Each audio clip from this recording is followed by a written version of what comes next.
Hello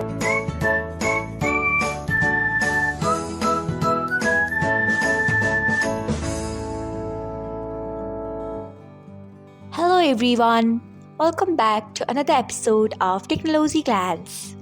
Today in this video, I'm going to guide you through how you can turn on in-app browser on Telegram. So let's get started.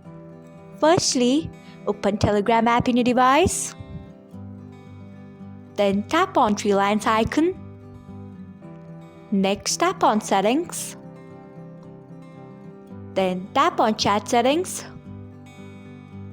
Then scroll until you find in-app browser. Then turn on it by tapping on it. So this is how you can turn on in-app browser on Telegram. Thanks for watching. If you found this guide helpful, we would love it if you hit the thumbs up button below. We upload great new tech tutorials like this one every day, so do not forget to subscribe to our channel and hit the bell icon so that you'll never miss another update.